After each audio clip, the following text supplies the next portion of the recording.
Alhamdulillahirrabbilalamin. Malam hari ini kita kuliah perpindahan panas.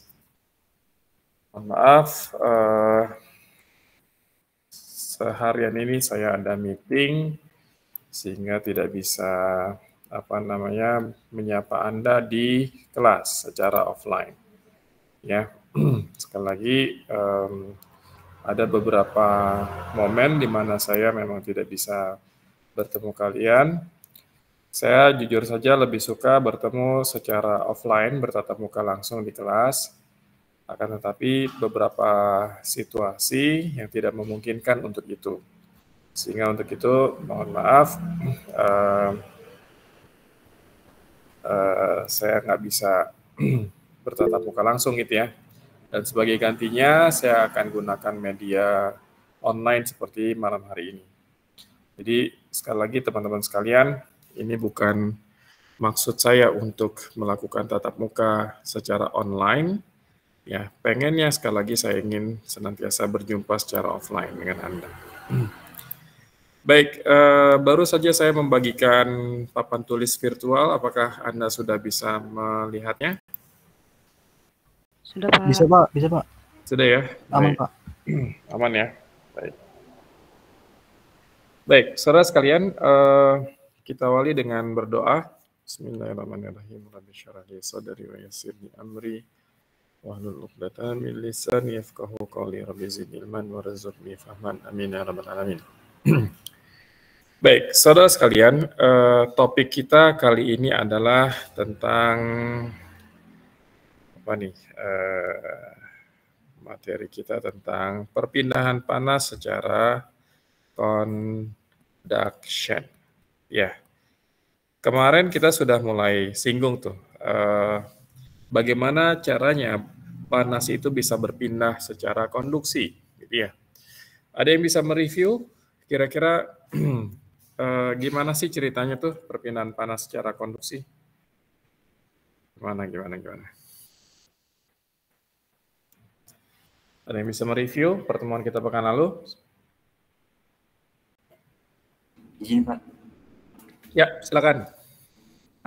Untuk perpindahan panas secara yang kemarin itu, minggu kemarin itu ada konduksi, terus ada konveksi dan ada radiasi. Oke, yang konduksi bagaimana? Ya, kondisi itu sendiri adalah perpindahan panas pada benda padat dengan cara partikel di benda padat tersebut itu bergetar, Pak.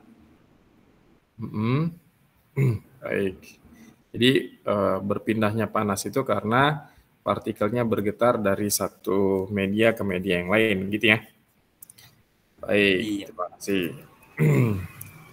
Baik, saudara sekalian, jadi benar seperti yang dijelaskan oleh rekan saudara tadi, bahwa perpindahan panas secara konduksi itu karena adanya partikel yang ketika dipanaskan maka dia bergetar, dan getarannya itu mengganggu dalam tanda kutip partikel di sebelahnya yang berdekatan, sehingga partikel di sebelahnya pun ikut bergetar. Itu hingga akhirnya panas pun merambat.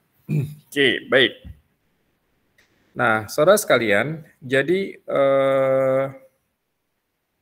panas itu akan berpindah. Ini misalnya yang saya gambarkan ini adalah sebuah benda padat gitu ya.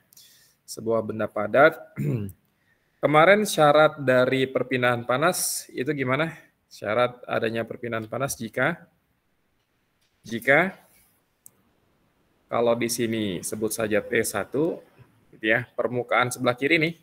Permukaan sebelah kiri ini sebut saja temperaturnya adalah T1. Sedangkan pada permukaan di sebelahnya itu sebut saja T2. Oke. Perpindahan panas baru akan terjadi jika adanya perbedaan temperatur, ya. Panas akan mengalir dari temperatur tinggi ke temperatur rendah. Misalnya kalau di sini T1 lebih besar dari T2, maka panas itu akan mengalir kemana? Aliran panas itu akan demikian. Nah, ini adalah aliran panas disimbolkan dengan Q. Ya, Q adalah aliran panasnya. Saudara sekalian, sorry, ini ada yang mau join. Siapa nih yang mau join? Oke. Baik. Saudara sekalian, kira-kira menurut Anda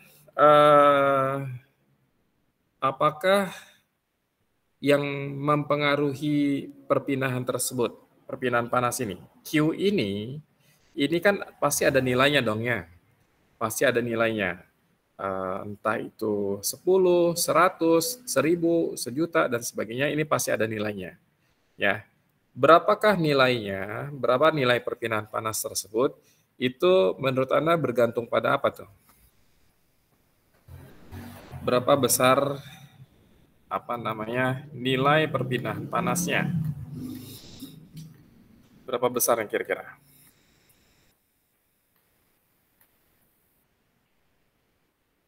Ada ide? Berapa besar? Tergantung sama perbedaan suhu di kedua sisinya, Pak. Oke, jadi sorry, ini saya tulis di mana ya? Nah, saya gambar ulang deh. Oke, ini tadi saya punya material.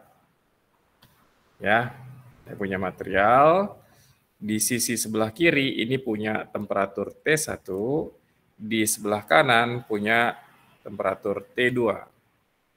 Jika T1 lebih besar dari T2, maka panas akan berpindah. Nah, seperti ini. Ya, dari T1 ke T2, dari yang lebih tinggi panasnya atau temperaturnya ke material di mana suhunya lebih rendah. Dan itu disimbolkan dengan Q, ya. Satuannya apa? Satuannya adalah watt. Ya. Watt itu satuan apa? Yang Anda ketahui tentang watt apa? Satuan apa tuh?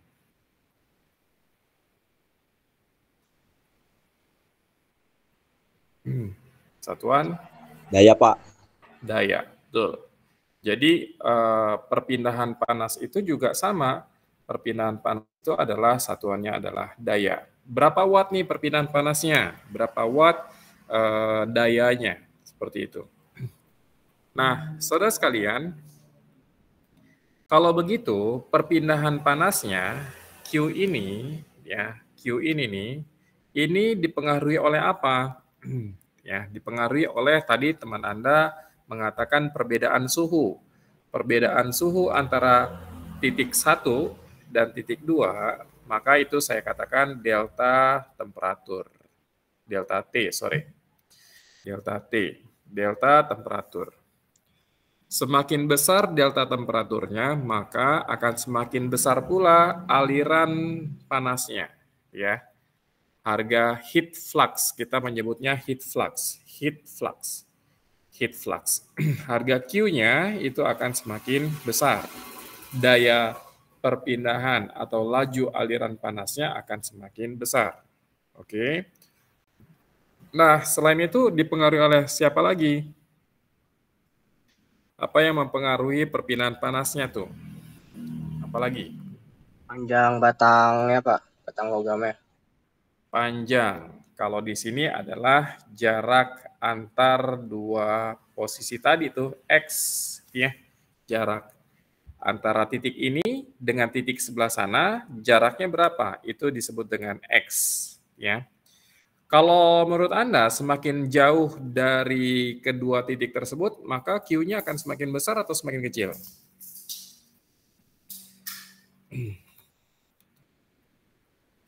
Semakin besar atau semakin kecil?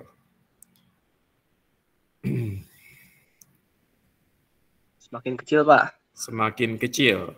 Kalau semakin kecil berarti antara Q dengan X tadi ini, dia itu berbanding terbalik. Ya, saya sebut di sini dx, ya, perpindahan jarak dx. Oke, yang ini perbedaan temperatur, yang ini perbedaan posisi atau tempatnya. Berbanding terbalik berarti jika semakin jauh jarak kedua titik tersebut, maka harga aliran kalor akan semakin kecil. Gitu ya. Berikutnya dipengaruhi oleh apa lagi?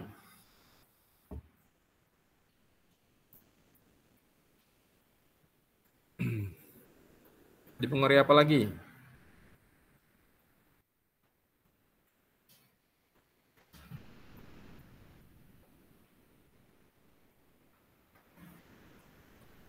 Luas penampang logamnya, Pak. Luas penampang logam. Oke. Jadi di sini luasnya yang mana sih? Luasnya itu bukan yang saya arsir ini ya, bukan yang ini ya, yang dimaksud luasnya ya. Tetapi yang dimaksud luasnya itu adalah kalau ini saya bikin, nah seperti ini, kebayang nggak? Ada balok lah ya, ada balok seperti itu. Maka yang dimaksud dengan luasnya adalah luas yang di sini nih, yang warna hijau ini nih. Jelas nggak? Bisa membedakan nggak? Gitu ya. Jadi luas inilah yang akan menentukan juga besarannya. Oke, sehingga di sini saya tulis luas penampang A. Ya. Artinya, kalau semakin luas maka gimana tuh? Laju aliran panasnya semakin besar atau semakin kecil?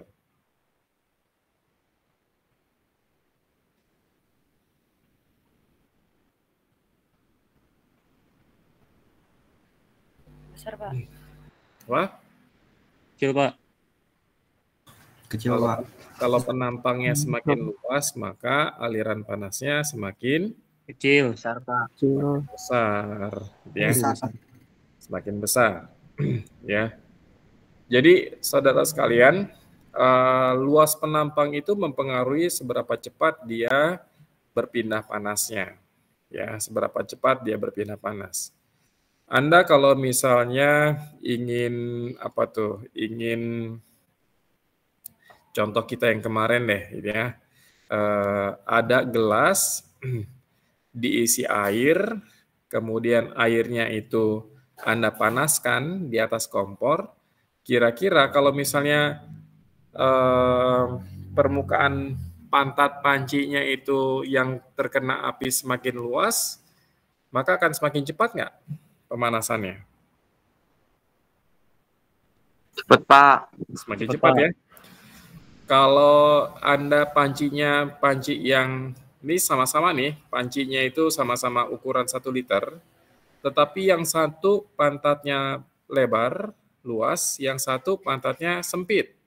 Kira-kira yang lebih cepat mendidihkan air yang mana? Panci yang mana? Yang lebar, Pak. Yang lebar. Yang lebar, Pak. Pasti yang lebar. Itu sebabnya mengapa luas penampang itu akan mempercepat perpindahan panas. Oke.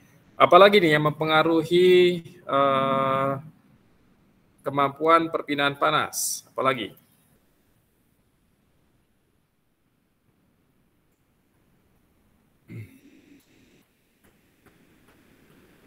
Apalagi?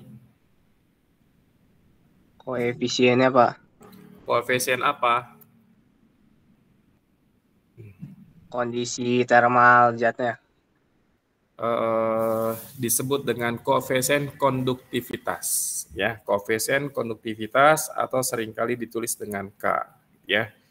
K ini, saudara sekalian, itu sebenarnya adalah sifat dari material, ya. Jadi di sini ada konduktivitas, ini adalah sifat material.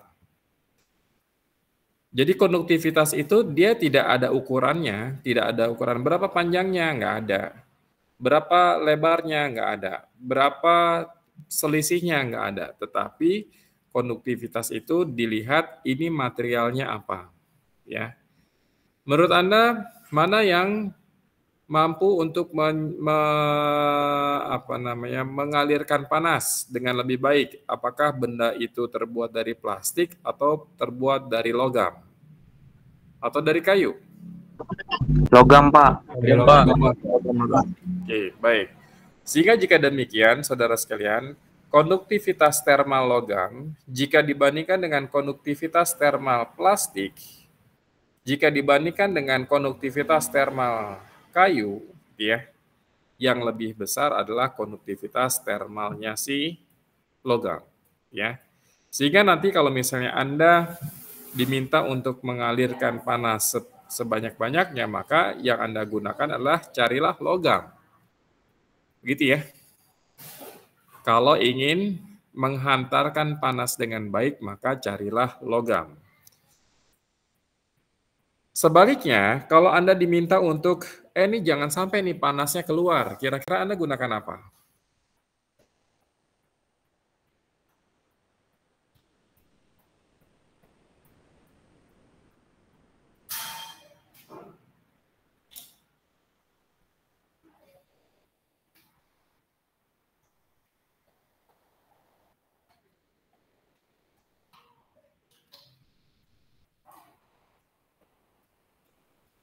Logam apa yang akan Anda gunakan? Kalau Anda diminta untuk menghindari panas yang keluar, kira-kira Anda menggunakan apa? Benda isolasi, Pak. Ya, apa contohnya? Plastik mungkin, Pak, atau kayu. Plastik atau kayu, ya. Apalagi? Karet, Pak. Karet, Pak. Apalagi?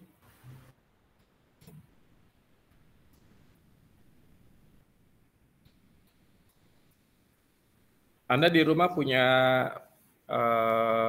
AC nggak di rumahnya?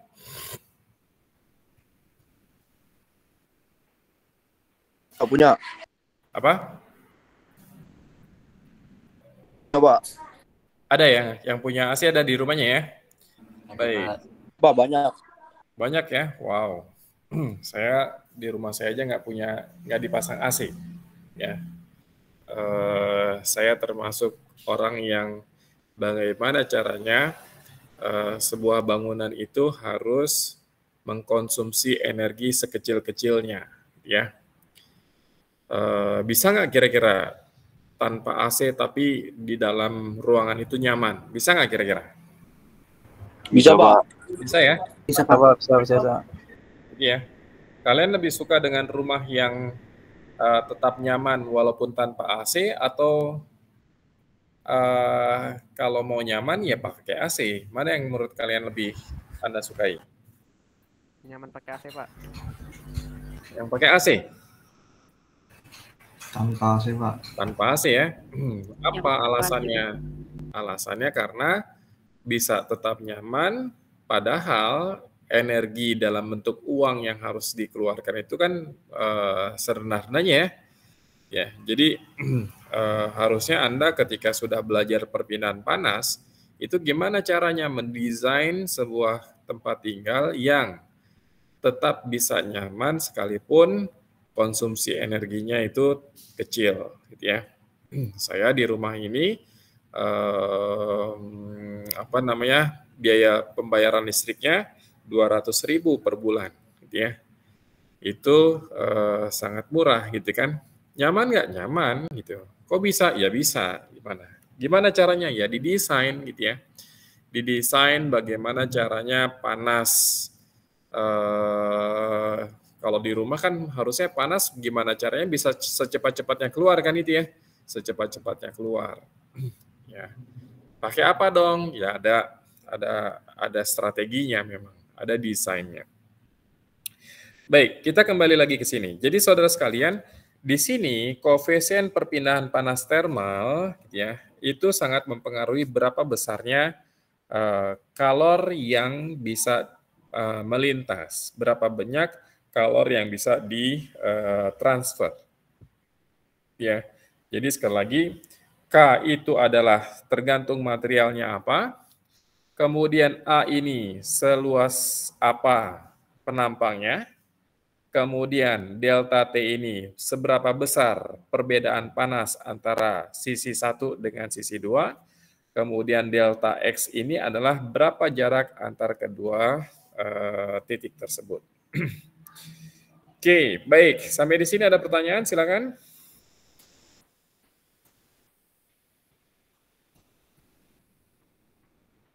Ada pertanyaan, silakan.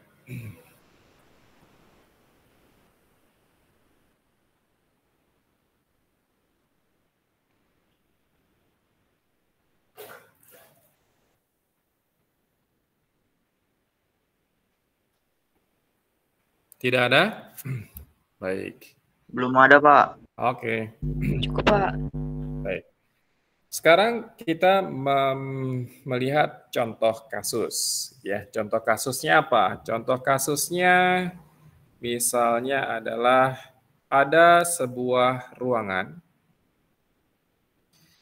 ya, di mana ruangan ini Anda sengaja membakar batu bara.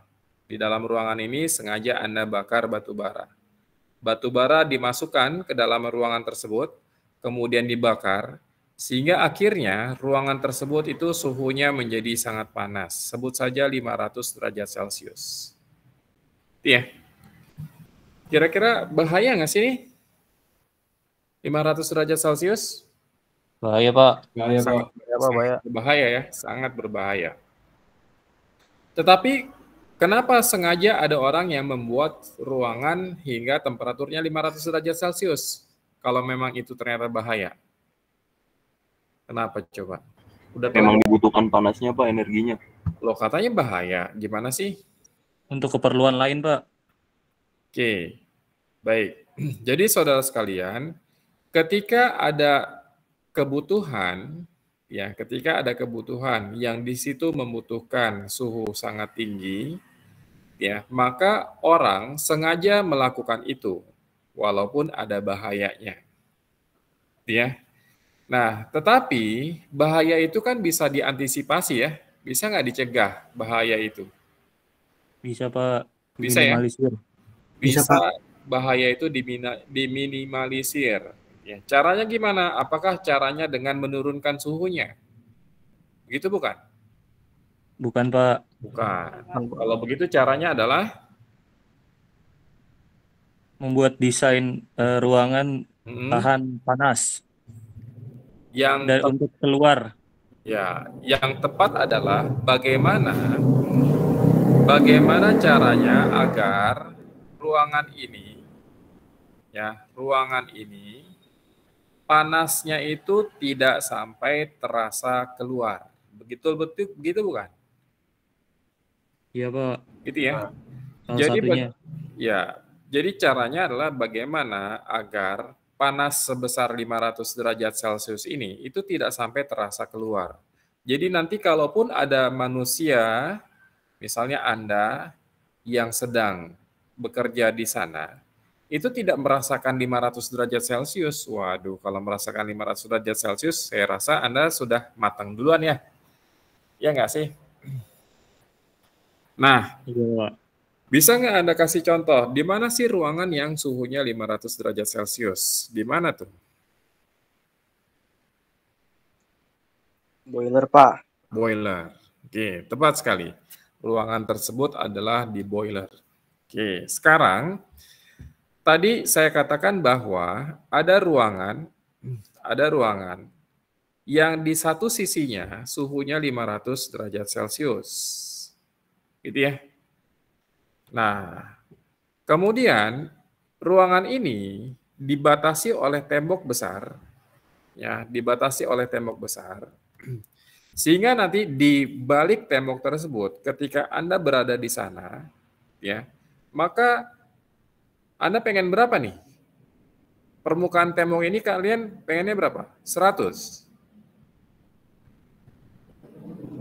Berapa derajat nih di sini nih? Tembok itu.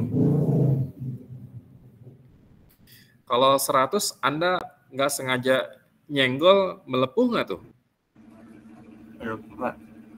Melepuh ya? Bisa jadi sate ya? Ya nggak? Iya, Pak. Gitu ya? Nah, kira-kira berapa sih suhu dinding yang jika disentuh itu tidak menimbulkan bahaya? Suhu berapa tuh? Kurang dari 50 mungkin. Kurang dari 50. Wah, 50 kayaknya masih hangat juga ya. Ya. Iya, Pak. Oke, yang aman adalah maksimal 40 derajat Celcius. Ya. Sebut saja kita pengen suhu dinding di baliknya itu adalah 40 derajat Celcius. Kebayang tuh, dari 500 ya, kemudian menjadi 40. Kebayang. Delta suhunya jelas, besarnya berapa. Oke. Nah, Jika demikian, apa yang bisa Anda lakukan? Faktor apa saja tadi yang mempengaruhi besar kecilnya panas yang merambat, laju panas? Apa aja tadi? Luas penampang, Pak. Luas penampang, oke. Terus? Jarak. Jarak. Oke. Terus? Material, ya. Jarak, Pak. Jarak. Oke. Kalau delta T bisa nggak Anda atur lagi? Bisa nggak? Nggak bisa ya. Kenapa? Karena di sisi sebelah sini, ini udah jelas nih, api yang membara nih di sebelah sini nih. 500 derajat Celcius. Batu baranya itu ditambahin terus, gitu ya. Sehingga sisi sebelah sini nggak mungkin. Ya. Di sini 40 derajat Celcius, ini kalau ditinggikan, itu masih menimbulkan bahaya bagi manusia. Kalau nggak sengaja nyenggol gimana? Bahaya kan? Ya. Bagusnya sih 30, cuman kalau 30 berarti kan menambah laju kalor yang lewat kan, itu nggak bagus juga. Oke, sehingga saudara sekalian, faktor yang tersedia itu adalah tinggal jenis material dan juga berapa jarak antar keduanya. dx, ya. Kalau dinding itu termasuk yang tidak dihiraukan, karena apa? Karena boiler itu nanti ukurannya berapa? Bisa nggak diperkecil? Ya, itu seringkali orang tidak menelisik atau mereview di bagian luas penampang. Ya, orang lebih sering yang diutak-utik itu adalah materialnya pakai apa, kemudian dx-nya berapa. Nah, jika inilah faktor-faktornya, maka menurut Anda kira-kira apa sih dinding dari boiler itu yang harus dipakai? Apa dong?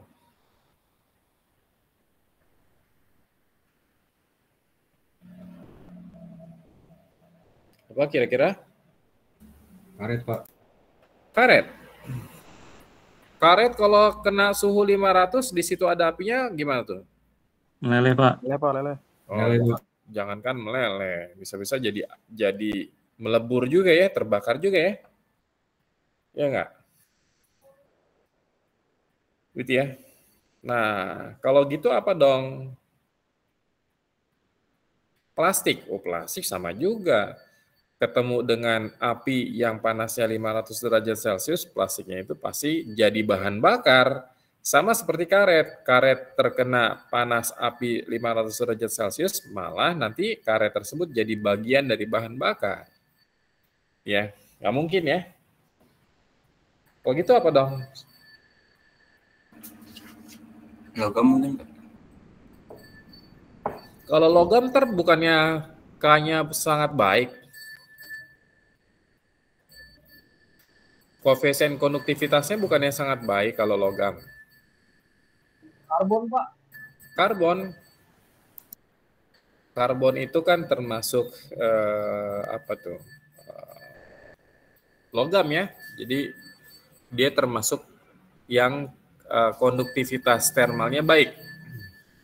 Apa dong kalau begitu ya? Kuningan. Baja, tanah liat, Pak. Tanah liat bisa terbakar nggak?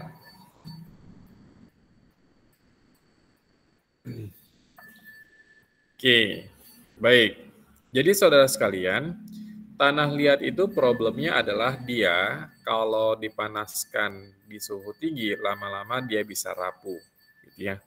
Apalagi kalau misalnya di bagian sini, itu apinya kan semburan gitu ya. Waduh, nanti dia bisa rapuh. Oke. Sehingga saudara sekalian, itu yang tepat adalah jika di sini ada suhu 500 derajat Celcius dalam bentuk semburan api, ya. Kemudian di sisi lain dia tidak boleh suhunya lebih dari 40 derajat Celcius, maka yang tepat adalah Anda harus bikin dinding berlapis. Karena di sebelah sini bersentuhan langsung dengan api yang panasnya sekian, maka ini logam boleh. Boleh pakai logam nih. Iya. Fungsinya apa? Fungsinya adalah biar api itu tidak bersentuhan langsung dengan material lapis berikutnya. Ya. Material lapis berikutnya yang tadi cukup baik untuk menahan laju aliran panas apa sih? Ya, di situ ada karet, ada plastik, ada tanah liat, gitu ya. Terus ada apa lagi? Ada styrofoam, gitu kan? Ada apa lagi? Ada glass wool, serat gelas, fiberglass, ya. Dilapisi apa lagi? Dilapisi apa lagi? Silahkan, ya. Di luarnya ini boleh nggak pakai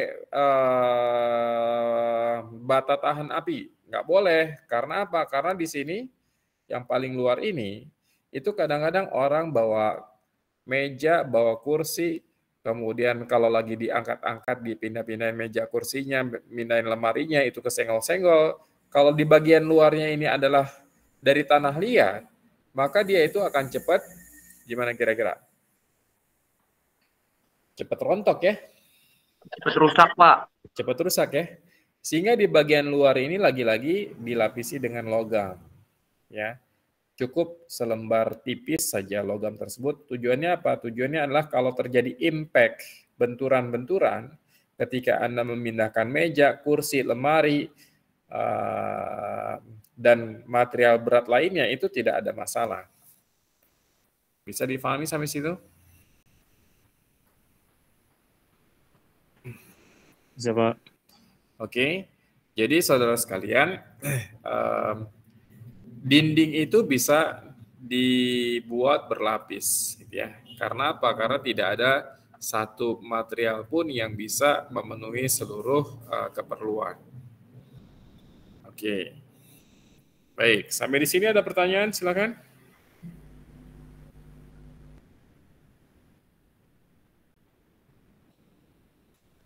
Pak, izin bertanya, Pak. Ya.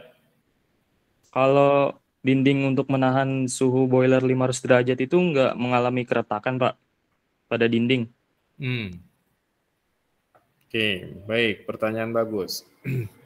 Kalau begitu, kita harus cari material dong yang dia itu tidak retak walaupun dipanaskan sampai 500 derajat Celcius. Betul begitu bukan? Betul, Pak. Gitu ya. Nah, itulah saudara-saudara sekalian, pentingnya Anda untuk membuat dinding boiler itu berlapis-lapis. Mana dinding yang kemungkinan rusak karena dia itu terkena 500 derajat Celcius, ya. Kan tadi saya bilang, kalau langsung kita pakai karet semua, jangan-jangan karetnya malah jadi bahan bakar lagi. Gitu ya. Kalau pakai plastik, jangan-jangan semuanya jadi bahan bakar dari boiler itu. Gitu ya. Kalau pakai logam, ternyata logam itu penghantar kalor yang baik. Padahal kita itu ingin meredam hantaran kalor. Gitu kan ya. Kalornya itu biar di bagian luar, dinding luar itu tidak terlalu panas, maka harus diredam. Makanya kita gunakan material yang disebut dengan isolator. Kalau penghantar yang baik itu konduktor, sedangkan kalau peredam panas itu disebut dengan isolator. Ya. Tetapi sayangnya kebanyakan isolator itu tidak memiliki kekuatan mekanik yang bagus. Gitu ya. Plastik tidak memiliki kekuatan terhadap panas. Begitu kena api, ya terbakar. Karet itu isolator yang bagus, tetapi dia itu tidak memiliki kekuatan terhadap tahan panas. Gitu ya. Dia akan ikut terbakar.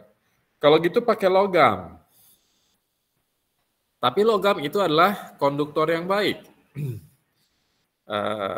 Tetapi di saat yang sama kita perlu logam agar apa? Agar tidak retak, agar apa? Agar tidak rusak terkena benturan, ya.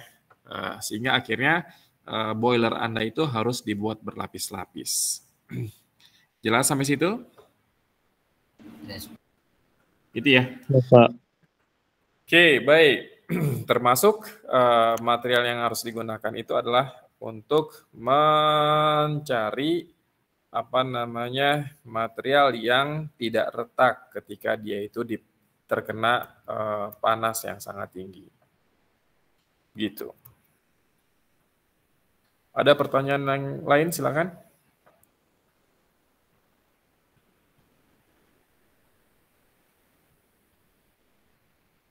Ada pertanyaan lain? Cukup jelas? Cukup jelas, Pak. Oke, baik. Itu tadi sebuah kasus pada dinding yang di dalamnya ada boiler. Ya, dinding yang di dalamnya ada boiler. Baik. Sekarang kita cari kasus lain. Ya, kasus lain. Kasusnya apa ya? Kira-kira ada apa lagi nih di pembangkit nih? Kasus yang Anda itu harus menggunakan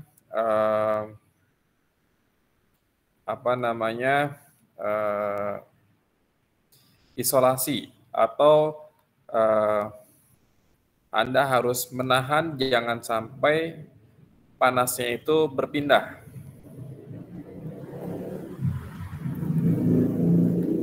Apa lagi coba? Di LTGU, Pak. Dari Kenapa, sumurnya Bro? ke boilernya, Pak. Gimana? Dari sumur uapnya ke boilernya, Pak. Kan itu jarak lumayan jauh. Sumur uap di mana nih? Di kasusnya di mana? PLTGU, Pak. Gas uap, gas bumi. Oh.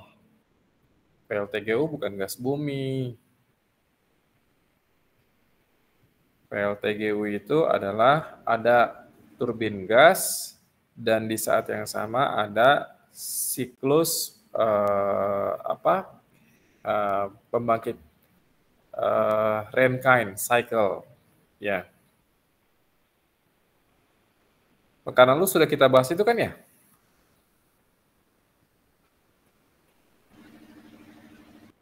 Betul ya? Iya, Pak. Oke, baik. Baik, saudara sekalian, saya berikan contoh lain. Contoh lainnya adalah masih di seputar pembangkit. Sebentar, saya cek dulu.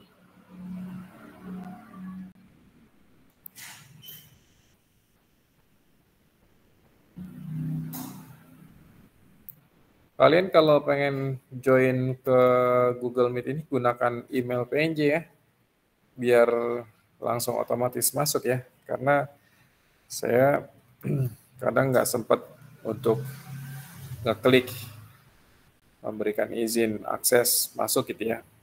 Kalau Anda gunakan pakai email non PNJ kan jadi susah, gitu ya.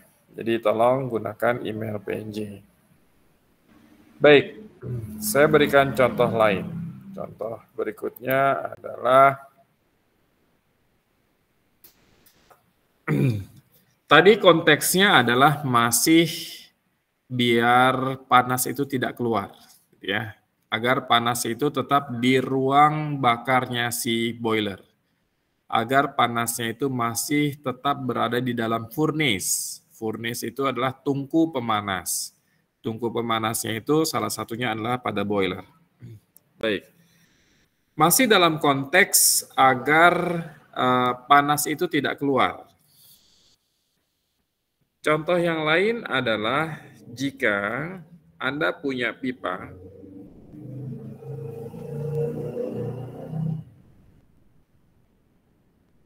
gitu ya. Pipa ini mengalir di dalamnya uap panas. Ya, uap panas. Berapa suhunya? Suhu uap tersebut sebut saja 240 derajat Celcius. Oke. Dialirkan ke suatu titik nanti ujungnya adalah masuk ke dalam turbin.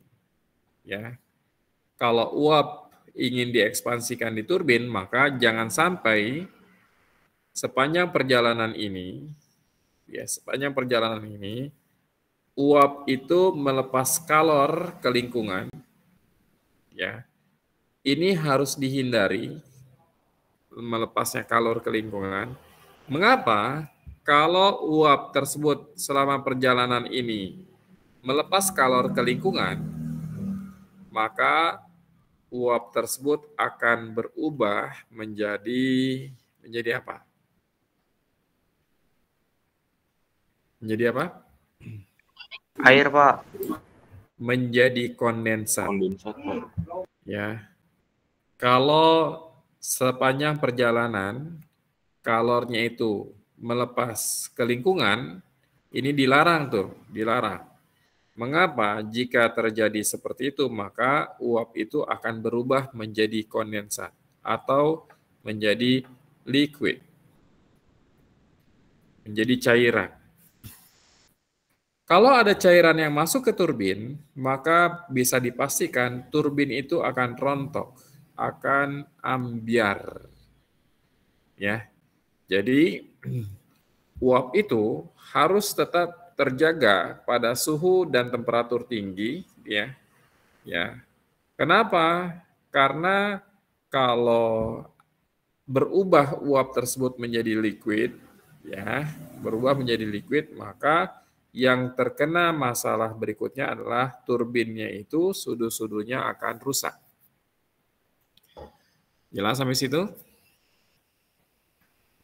Jelas, Pak. Jelas, Pak. Jadi kenapa uap yang mengalir pada pipa yang akan dialirkan menuju turbin itu tidak boleh berubah menjadi kondensat? Karena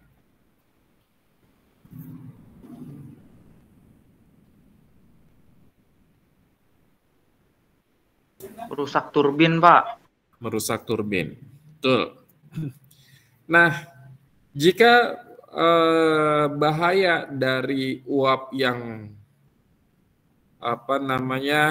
berubah fase dari gas, uap itu kan fasenya gas ya, dari fase gas berubah menjadi fase liquid, yaitu kondensat. Jika itu terjadi, maka akan merusak sudu-sudu turbin. Untuk itu, bagaimana cara mencegah biar uap itu tidak berubah menjadi kondensat? Gimana caranya?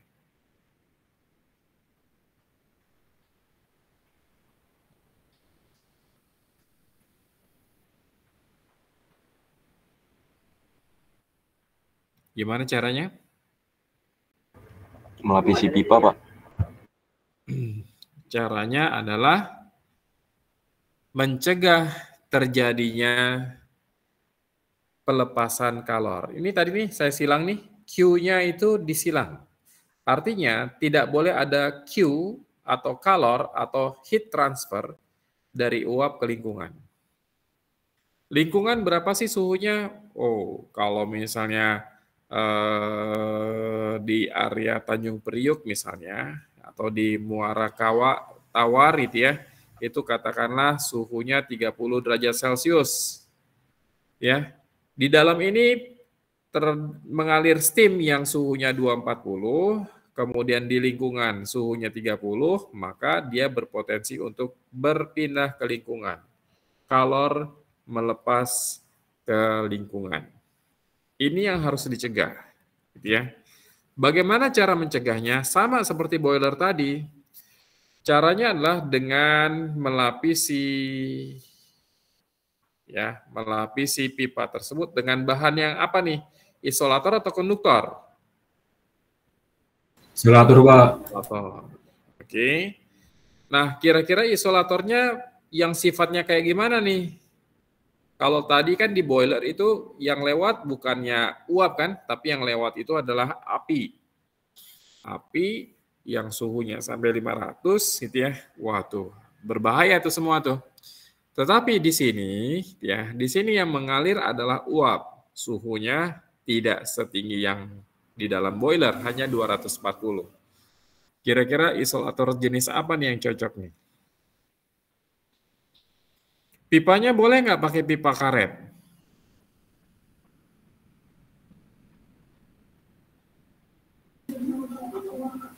Pipanya logam, Pak.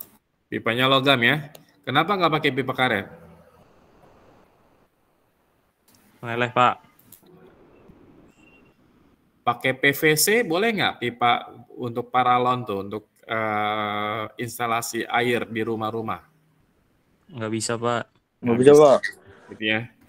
Bagaimanapun, karena di pembangkit itu kita pengen usianya panjang, maka pipa tersebut pun menggunakan pipa logam. Loh, tapi kan steam itu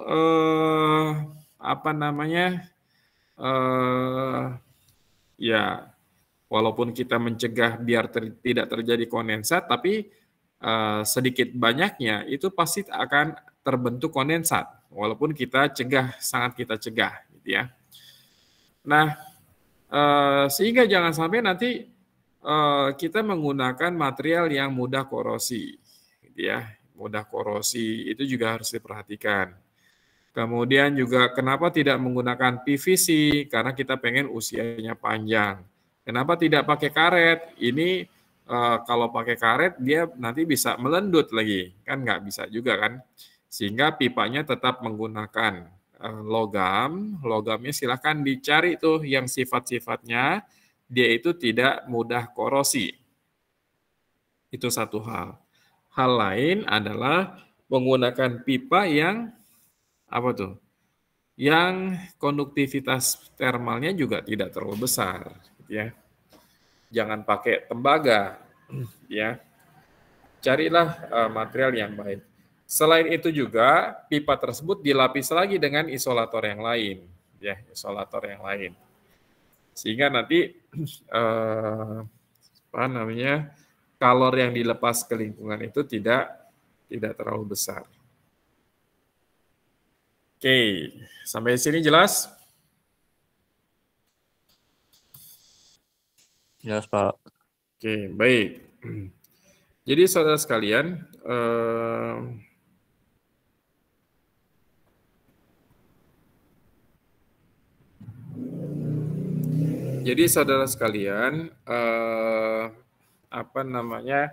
itu dua hal contoh di mana kita ingin mencegah berpindahnya panas ke lingkungan, ya. Jadi apa tadi contoh-contoh di mana kasus kalor itu tidak boleh berpindah ke lingkungan? Apa contohnya tadi? Boiler, Pak. Boiler. Yang kedua? Pipa uap ya. Kalau saya tanya, apa alasan mengapa pada boiler tidak boleh panasnya itu, aliran panasnya tidak boleh melaju ke lingkungan dalam jumlah yang besar? Apa alasannya? Mencegah terjadinya kondensor, Pak. Hah? Di boiler? Oh. Agar tidak membahayakan orang di sekitar, Pak. Agar tidak membahayakan orang di lingkungan tersebut. Oke, betul. Yang kedua alasannya adalah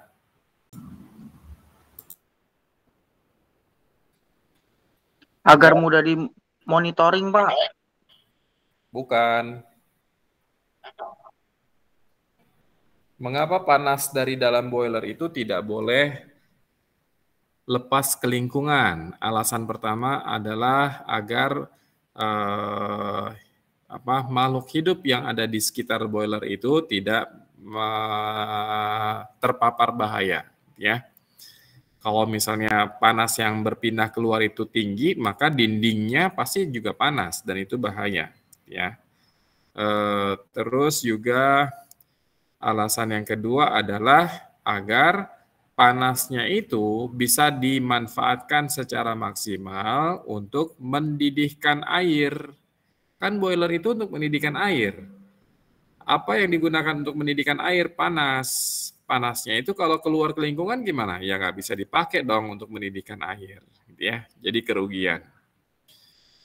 Oke, nah yang kedua, pada kasus di mana steam mengalir di dalam pipa. Kenapa pipa? Oke. Kenapa kalornya itu tidak boleh terlepas ke lingkungan? Alasannya adalah Bisa terjadi kondensat. Agar tidak terbentuk kondensat. oke, betul. Yang lain? Mencegah kerusakan turbin, Pak.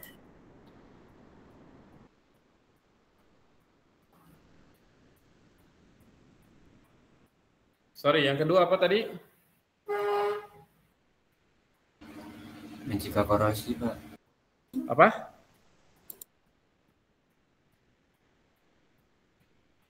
Mencegah terjadi korosi, Pak. Gini. Uap di dalam pipa, uap yang mengalir di dalam pipa itu dicegah agar tidak berubah menjadi kondensat. Ya, sehingga perlu diisolasi dengan baik. Kenapa? Alasannya? Alasannya pertama, agar tidak terjadi kondensat. Kenapa nggak boleh terjadi kondensat? Karena kondensat tersebut akan menyebabkan problem yang lain. Problem yang lain apa? Menyebabkan korosi dalam pipa. Penyebab yang lain terbentuknya kondensat apa? Menyebabkan rusaknya turbin. Gitu ya. Jadi rusaknya turbin, kemudian terdapat korosi pada dinding bagian dalam pipa, itu karena dua-duanya itu karena terbentuknya kondensat. Ya. Nah, pertanyaan saya bukan kerusakan akibat adanya kondensat, tetapi alasan yang lain mengapa steam atau panas di dalam pipa itu tidak boleh keluar ke lingkungan. Apalagi yang lain? Agar suhunya stabil, Pak. Tidak terpengaruh sama suhu dari lingkungan. Oke, itu betul. Agar suhu steam, suhu uap yang mengalir di dalam pipa itu ya, agar suhu yang mengalir dalam pipa itu stabil, ya. Apalagi? Agar output dari turbin maksimal, Pak, tekanannya. Itu sama, agar menjaga kondisi uap stabil. Itu dampak berikutnya. Apalagi kira-kira?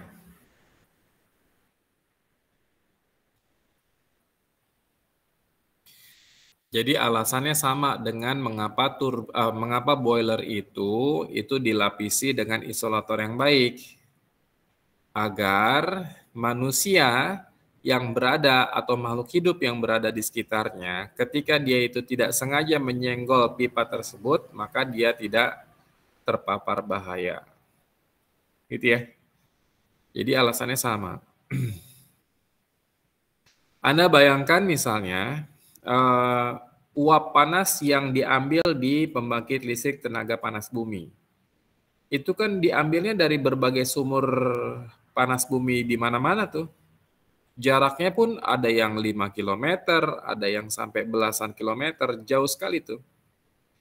Sehingga kalau misalnya ada pipa membawa uap yang suhunya tinggi, tekanannya tinggi, kemudian pipa itu berada di daerah perkebunan teh, terus tiba-tiba ada orang yang lewat di situ nyenggol nggak sengaja, atau ada burung ya yang hinggap di atas pipa itu, atau ada misalnya ular yang lewat gitu kan. Nah, kira-kira gimana tuh? Akan mematikan kan itu ya, membahayakan bagi manusia dan juga membahayakan bagi makhluk hidup yang lainnya, membahayakan terhadap lingkungan yang lainnya, sehingga itu harus diisolasi dengan baik. Sehingga pipa yang menjuntai gitu ya, yang membentang dari sumur sumur panas bumi sampai ke pembangkit itu harus dipastikan suhunya itu aman jika disentuh. Ya, Anda kalau mau megang pipa panas bumi itu Anda tidak akan melepuh, apalagi menjadi sate gitu ya, nggak akan. Begitu juga dengan makhluk hidup yang lain. Ya, dia tidak akan membahayakan dirinya. Jadi itu alasannya mengapa harus diisolasi dengan baik. Paham? Dari sampai sini? Pak. Oke, baik. Nah, berikutnya saudara sekalian, kalau tadi konteksnya adalah Anda diminta untuk mencegah agar panas tidak keluar, ya. Konteksnya pada aplikasi pembangkit listrik, baik itu PLTU, PLTGU, kemudian PLTP, panas bumi, ya, itu kan konteksnya adalah pada kasus-kasus tertentu Anda tidak boleh panasnya itu keluar dari sistem, sehingga Anda harus mengisolasi dengan baik. Baik, berikutnya kasusnya adalah di mana Anda harus mampu memindahkan panas itu secepat-cepatnya, sebanyak-banyaknya, secepat-cepatnya. Ya, masih di pembangkit listrik. Jadi ini sesuatu yang berbeda nih. Ya, kasusnya berbeda. Kasusnya kali ini adalah, kalau yang ini tadi key-nya harus dibuat minimalis, ya. Sekarang Q-nya itu harus dibuat maksimalis. Beda ya. Kalau yang minimalis tadi, maka Anda harus mengisolasi. Ya. Isolasinya harus baik. Kali ini ketika Anda ingin kalornya itu melaju, berpindah secara maksimal, maka kali ini Anda harus melawannya dari isolasi. Harus melakukan konduksi sebaik-baiknya. Bukan mengisolasi sebaik-baiknya, tetapi mengkonduksi sebaik-baiknya. Bisa difahami nggak sekarang lawannya?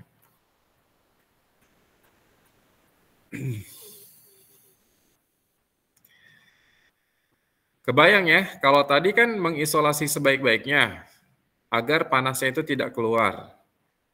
Kalau keluar pokoknya bahaya deh, ya. Sekarang kasusnya adalah masih sama-sama di pembangkit tenaga listrik, tetapi kasusnya adalah bagaimana agar konduksinya itu sebaik-baiknya. Maksimal deh pokoknya, perpindahan panasnya itu maksimal. Gimana caranya? Atau kita lihat dulu contoh kasus ya. Kasusnya di mana nih? Kalau kita pengen perpindahan panasnya itu maksimalis, di mana contoh kasusnya? Kondensor, Pak. Kondensor.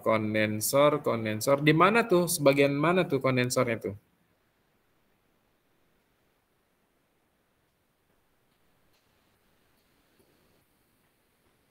Di pipa-pipa buat dinginin uapnya, Pak. Di bagian pipa-pipa pendingin. Ya, betul sekali. Ya. Itu betul sekali. Contoh. Misalnya gini. Saya punya namanya alat heat exchanger. Di mana gambarnya ya? Gambarnya gini deh. Begini.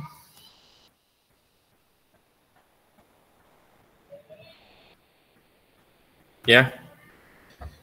Ini sebuah aliran di mana di sini mengalir misalnya air. Airnya air dingin. Cool. Ya, air dingin. Berikutnya,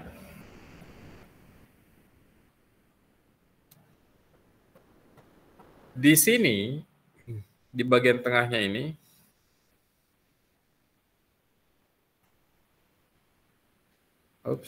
kenapa nih?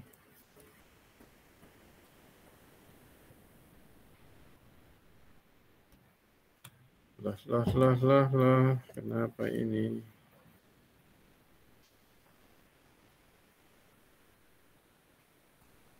Kok nggak bisa nulis?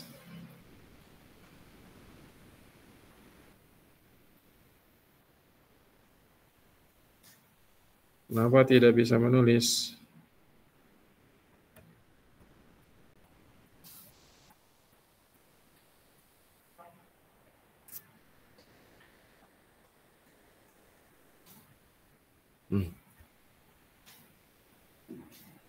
Saya ulangi.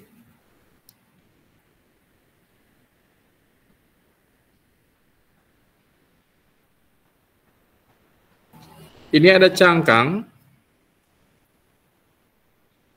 di mana ada cold water. Masuk cold water. Di sini airnya keluar. Berikutnya, saya punya pipa lain.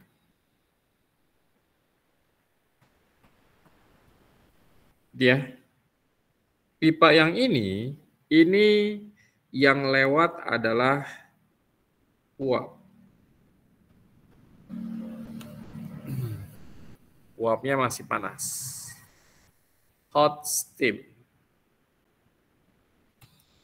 Di sini masuk air dingin, di sini masuk uap. Ini salah satu contoh kondenser. Dari namanya aja kondens. Jadi alat pengkondensasi.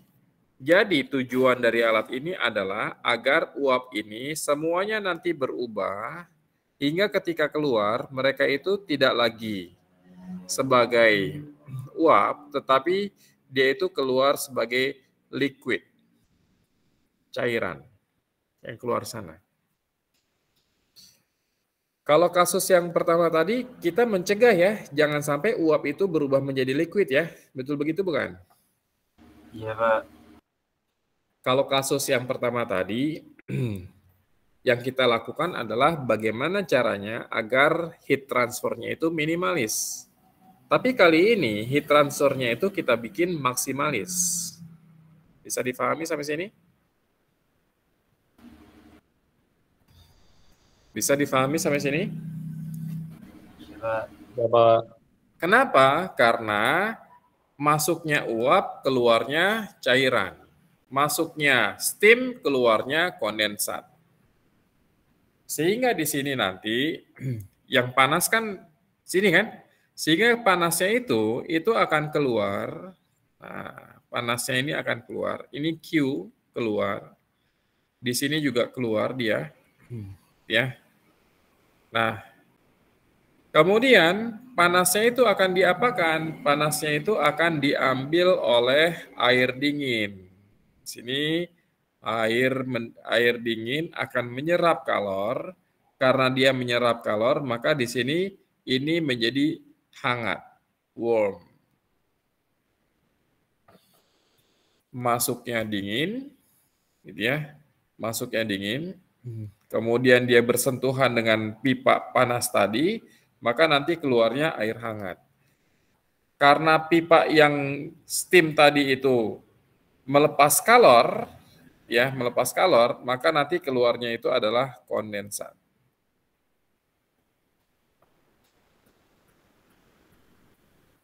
Jelas sampai di sini? Paham maksudnya?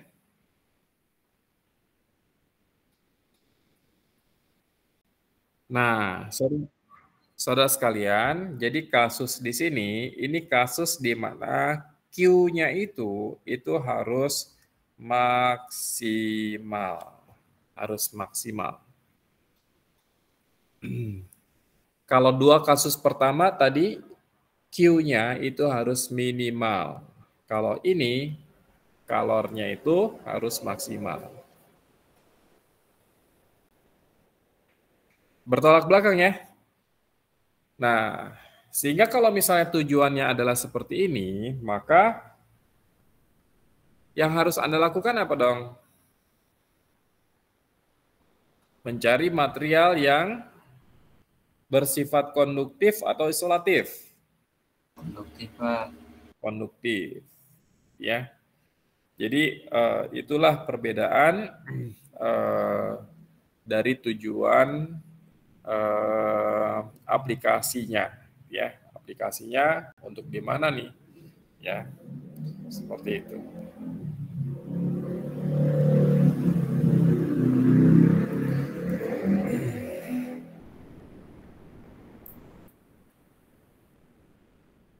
Bisa difahami sampai sini, saudara sekalian? Bisa, Pak. Oke. Ada pertanyaan sampai di sini? Kalian nyatet nggak tuh ya? Kalian apakah mencatat di sana? Catat, Pak. Oke.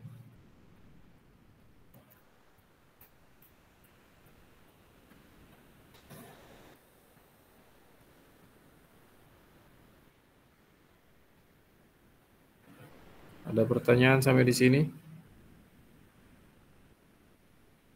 Sangat jelas, cukup jelas.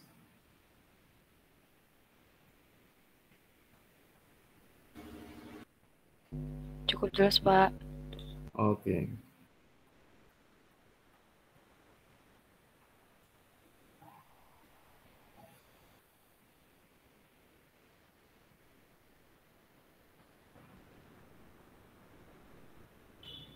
Baik, baik, baik.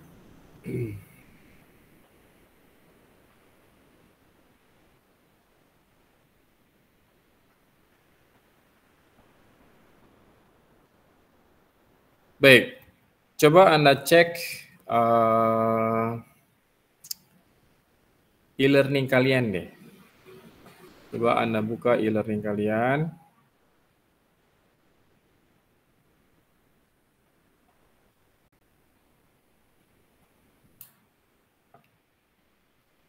Sudah dibuka e-learning kalian? Sudah, Pak. Sudah, Pak. Oke. Di bagian atas itu saya berikan link references. Coba Anda buka deh.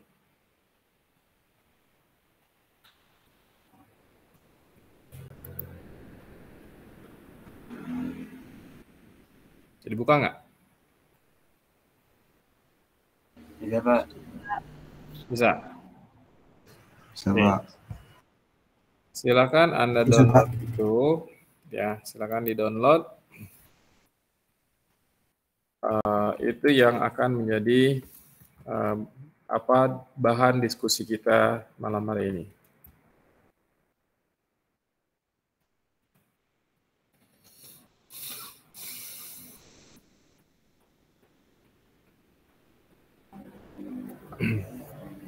Bahan diskusi kita ada di sana.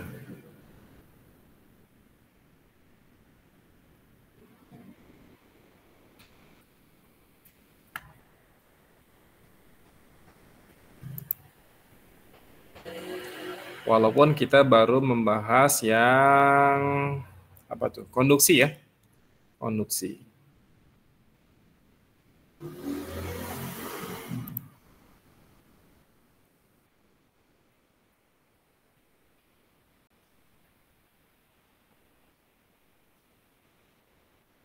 Sudah Anda buka filenya?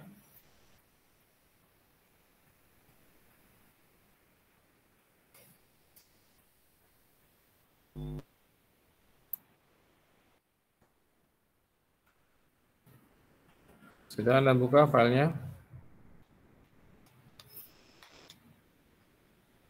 Sudah, Pak.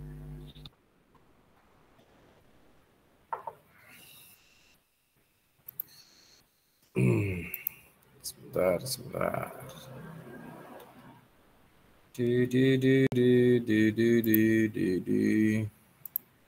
Oops, sorry.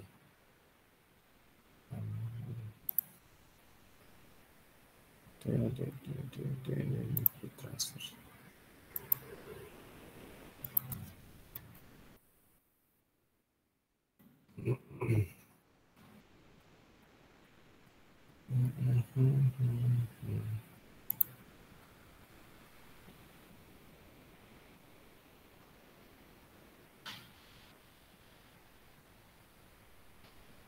Baik, baik, baik.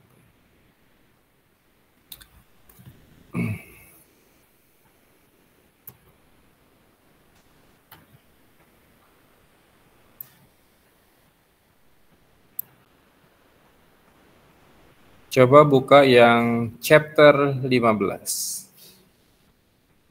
Chapter 15, Anda buka.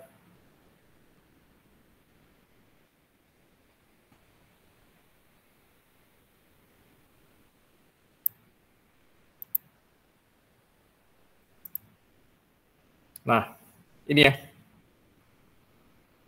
Betul bukan? Iya, Pak. Oke. Nah, ini yang tadi kita bahas, kita baru berpindah panasnya itu untuk yang satu dimensi saja. Ini tadi persamaannya, ya. Ini persamaannya, ini contohnya, ya. Berpindah panas dari dinding 1400 Kelvin menuju dinding 1150 Kelvin. Kemudian materialnya memiliki heat transfer sebesar 1,7 watt per meter Kelvin, ya, sedangkan tebal dindingnya itu adalah 0,15 meter. Di sini bisa kalian lihat luas area dinding tersebut itu adalah H dikalikan dengan W, ya, dan inilah penyelesaiannya. Jadi ini yang baru kita bahas, tetapi tadi saya lebih banyak kepada contoh aplikasi yang ada di pembangkit tenaga listrik. Rumusnya hanya sederhana, ini saja, ya, ini saja, tidak ada yang lain. Tadi itu pengembangannya adalah dindingnya sangat mungkin dibuat berlapis, ya. Kalau di sini dindingnya kan satu lapis saja nih, gitu kan ya? Dindingnya satu lapis. Tetapi contoh kita tadi untuk yang dinding boiler, maka dinding boiler itu bisa dibuat berlapis-lapis. Dibuat berlapis, materialnya harus berbeda-beda, yang namanya juga berlapis gitu ya.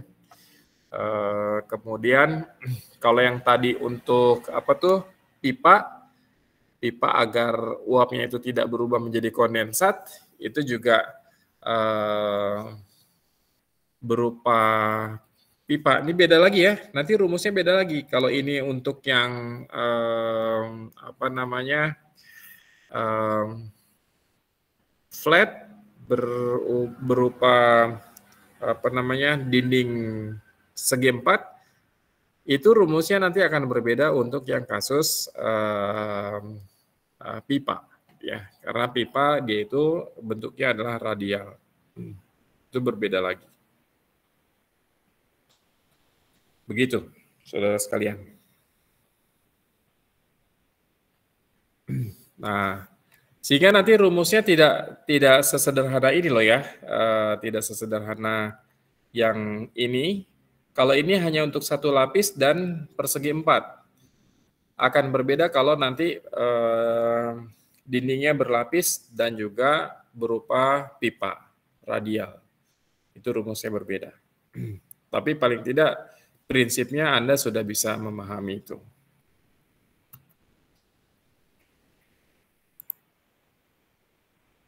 Jelas sampai sini?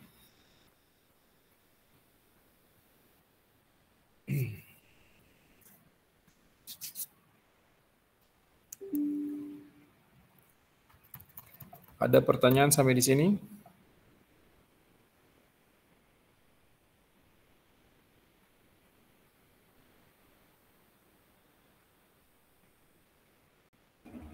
Belum ada, Pak.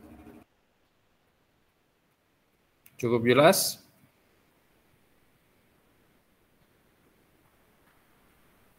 Cukup jelas, Pak. Oke. Baik.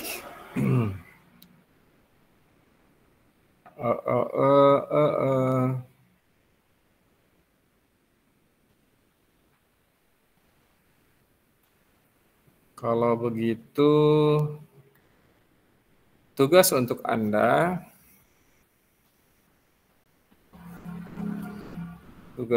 Anda adalah mengerjakan soal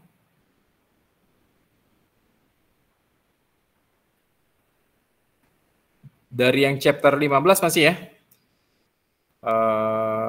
Soal nomor 15.1 sampai 15.4. 4 soal, dikit banget ya? Dikit banget nggak sih? Cukup, Pak. Wah, masa sih cukup. Ntar kalian gimana bisa jadi seorang engineer yang keren dong? Ya nggak?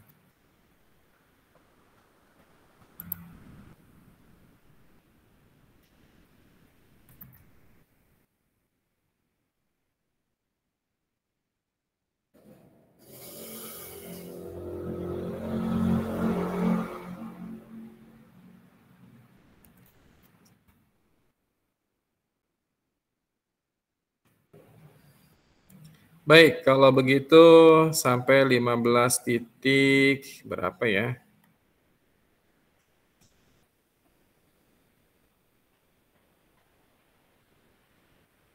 Udah deh. Sampai 15.5 aja. Ya, itu sangat apa namanya? Sangat kasusnya bisa dibilang applicable. Applicable.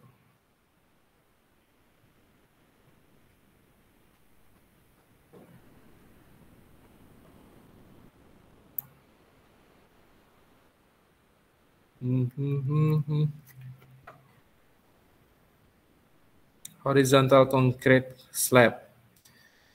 Sebaik mungkin Anda juga menggambar ini ya, menggambar. Coba Anda mulai membayangkan ada apa namanya? Concrete slab. Concrete slab itu kayak apa ya? Beton lah ya, beton untuk basement, panjangnya 11 meter, lebarnya 8 meter, sedangkan tebalnya 0,2 meter. Selama musim dingin, temperaturnya itu 17 dengan 10. 17 itu at the top, kemudian 10-nya itu pasti yang bottom surfaces, respectively. Kalau beton tersebut konduktivitas termal K itu 1,4 watt per meter Kelvin, pertanyaannya adalah berapa sih heat transfer rate, ya, laju perpindahan panas. Seperti itu, ya. Dan tolong nanti Anda kumpulkan tugas Anda itu di e-learning. Saya bikin link untuk e-learning.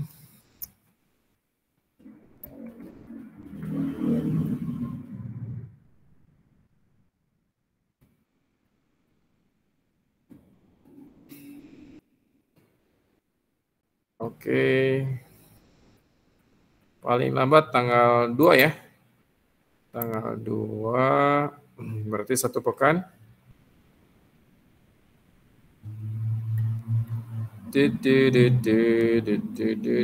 Apalagi nih? Kerjakan soal nomor 15.1 hingga 15.5 ya.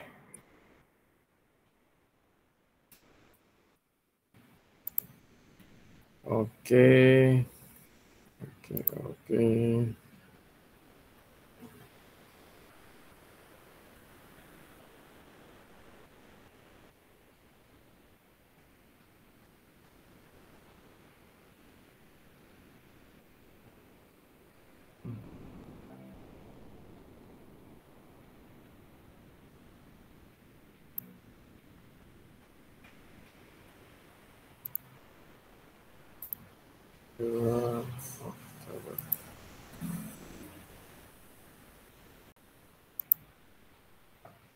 Ya, sudah saya buatkan tuh. Ya. Perlu apa lagi nih kalian nih? Bukunya, ya, ya.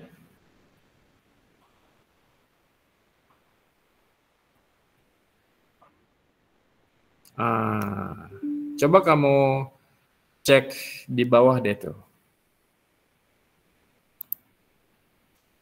Cek di bagian bawahnya. Ada tuh di bagian bawahnya tuh.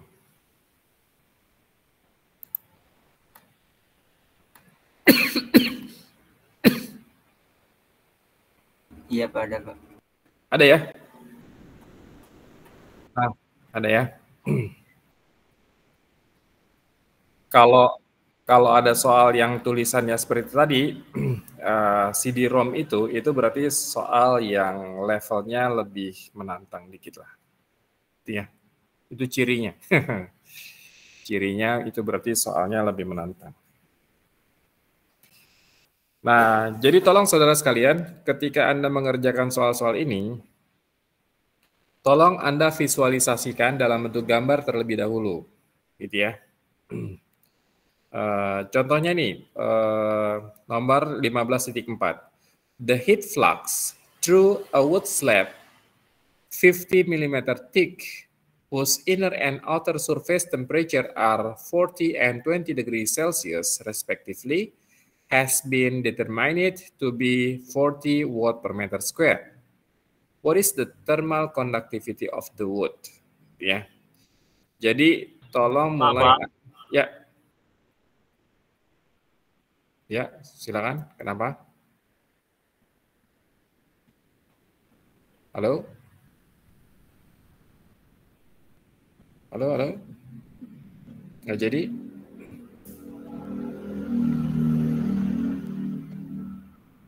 Baik. Jadi tolong itu ya, tolong biasakan untuk menggambar dari apa yang ada di soal, gitu ya. Berarti ini kan kalau dari soal 15.4 berarti ada kayu yang tebalnya 50 mm, kemudian satu dindingnya 40 derajat Celcius, satu dindingnya 20 derajat Celcius. Kemudian kalian gambar aja tuh kayak tadi saya menggambar tuh, oh ada heat flux-nya sebesar 40 watt per meter persegi. Heat flux, gambar aja tanda panah, terus kasih Q. Q sama dengan 40 watt per meter persegi.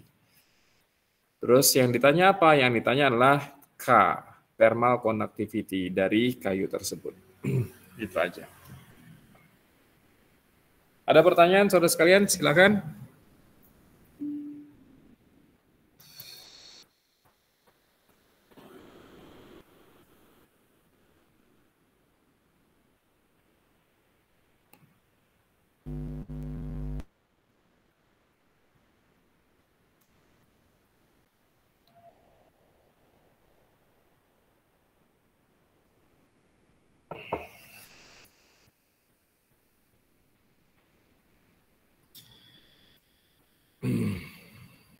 Baik, saudara-saudara sekalian, jika tidak ada lagi pertanyaan,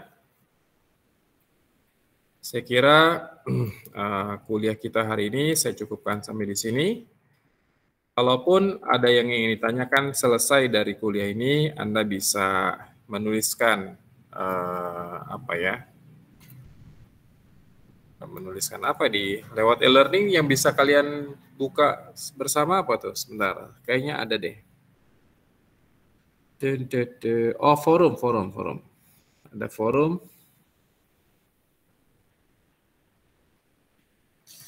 Q&A. Forum.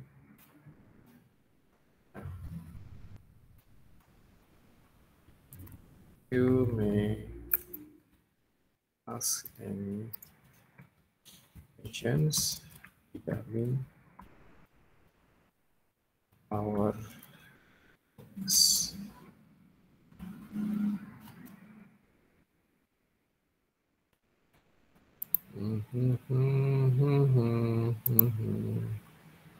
Nah, sudah saya buat Q&A itu ya.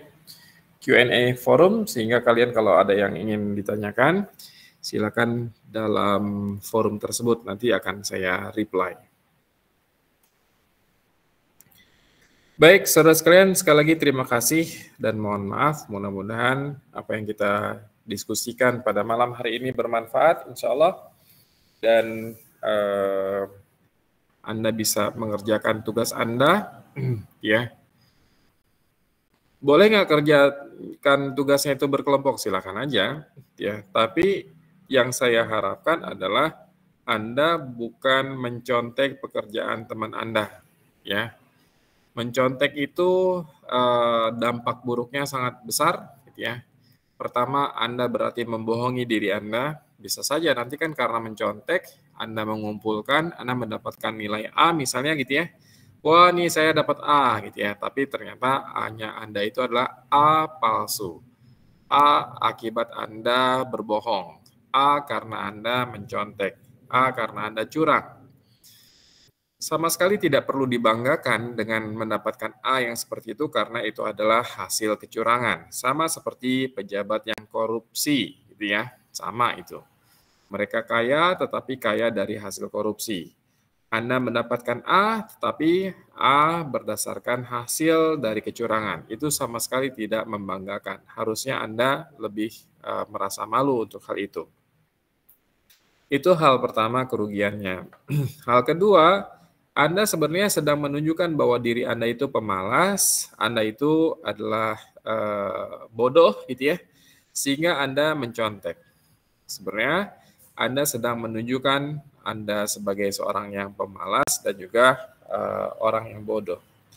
Nah, kalau kerja kelompok Anda itu untuk berdiskusi, Anda ingin mendalami materi gitu ya, Anda ingin bertukar pikiran dengan teman Anda, itu justru yang baik, ya. Yang seperti itu kerja kelompok yang baik.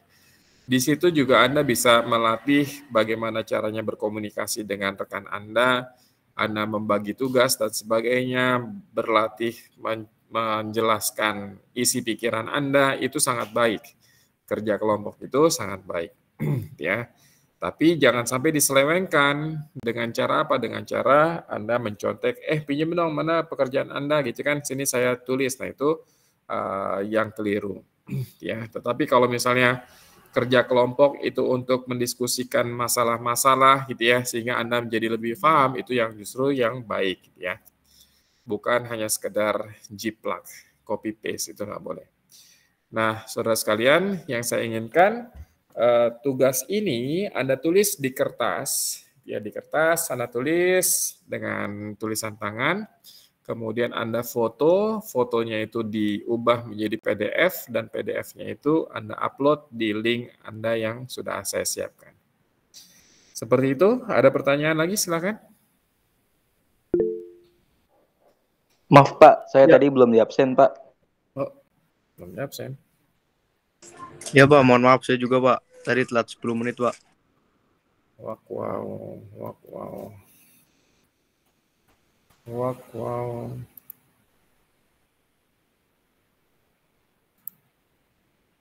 Siapa aja? Amar Najah Hanafi Pak. Muhammad Diusyam Suradijaya Pak. Oke, 1.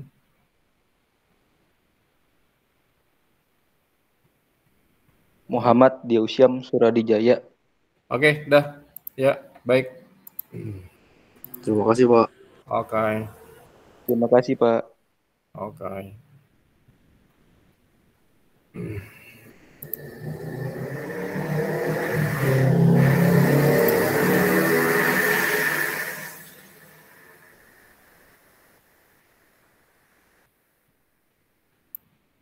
Baik, sudah jelas dengan tugas dan juga materi yang saya sampaikan pada malam hari ini ya.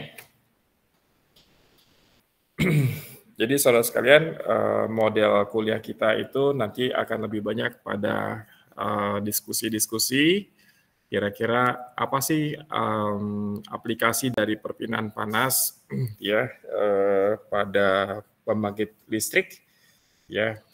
Kemudian